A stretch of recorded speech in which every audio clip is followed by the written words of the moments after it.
Gagasan tentang otonomi daerah itu sebetulnya diharapkan untuk membuat Indonesia menjadi lebih demokratis, membuat Indonesia menjadi lebih maju, dan membuat Indonesia menjadi lebih melayani masyarakat yang semula sangat jauh dari pusat. Jadi ujungnya adalah membawa kepada kemaslahatan dan kemajuan masyarakat. Tetapi yang terjadi kemudian salah satu imbasnya adalah munculnya berbagai bentuk peraturan daerah yang kemudian disebut dengan perda yang bernuansa agama. Perda-perda ini antara lain berkaitan dengan kompetensi keagamaan seseorang. Misalnya perda-perda yang berkaitan dengan kemampuan baca tulis Al-Quran.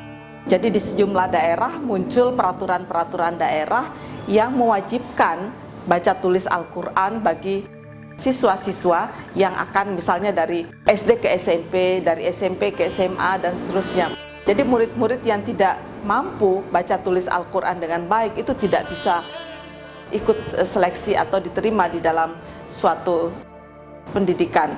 Ini menurut saya aneh karena kemampuan baca tulis Al-Quran itu tidak ada di dalam salah satu kemampuan yang disyaratkan untuk mengikuti jenjang pendidikan tertentu. Demikian juga perda-perda yang berkaitan dengan busana seseorang, apalagi busana perempuan. Di sejumlah peraturan daerah ditemukan perda-perda yang mengatur kewajiban pegawai negeri untuk menggunakan busana dengan menutup kepala atau disebut dengan jilbab.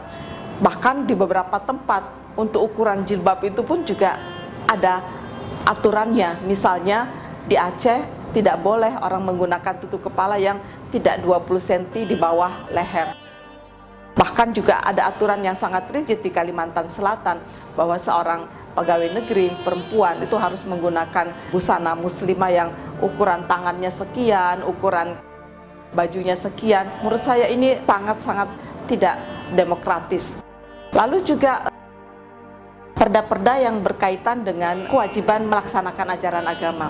Di beberapa kabupaten termasuk di daerah Kepulauan Riau itu ada peraturan daerah yang mewajibkan pegawai negeri untuk sholat zuhur di masjid raya, sholat asar di masjid tertentu. Menurut saya ini sangat-sangat bertentangan dengan prinsip pengelolaan kehidupan berbangsa dan bernegara yang didasarkan pada ideologi negara Pancasila dan konstitusi kita yang bukan negara agama. Peraturan-peraturan daerah seperti ini menurut saya itu adalah salah satu bentuk dari pembatasan kebebasan beragama. Karena sebagai warga negara, seseorang itu tidak boleh dibatasi atau diwajibkan untuk melaksanakan ajaran agama.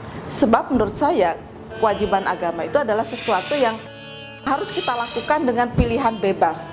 Hanya dengan cara itulah, maka pahala itu dapat menjadi relevan di dalam pelaksanaan ajaran agama. Tetapi kalau ajaran agama itu kita lakukan dengan cara terpaksa atau karena mengikuti aturan, maka saya pikir kita tidak relevan mendapatkan pahala atau ganjaran dari pengamalan ibadah tersebut. Karena itu tidak membuat kita menjadi manusia merdeka yang diakui hak-haknya sebagai manusia maupun sebagai warga negara.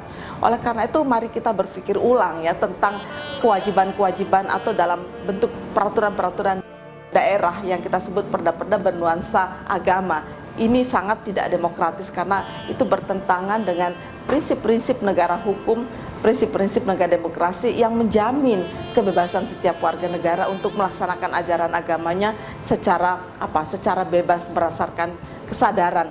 Karena itu bagi saya mari kita mendorong para kepala daerah maupun juga para pemimpin di berbagai daerah untuk mencermati bahwa di dalam upaya membangun masyarakat yang religius itu bukan dengan cara memaksa mereka untuk melaksanakan atau mewajibkan mereka untuk melaksanakan ajaran mereka dengan cara-cara yang tidak demokratis. Tetapi mari kita mendorong mereka untuk memilih melaksanakan ajaran mereka itu dengan sepenuh hati berdasarkan kesadaran kemanusiaan mereka. Hanya dengan cara itulah kita dapat membangun manusia Indonesia di masa yang akan datang yang mengerti hak-haknya baik sebagai warga negara maupun sebagai manusia hamba Tuhan.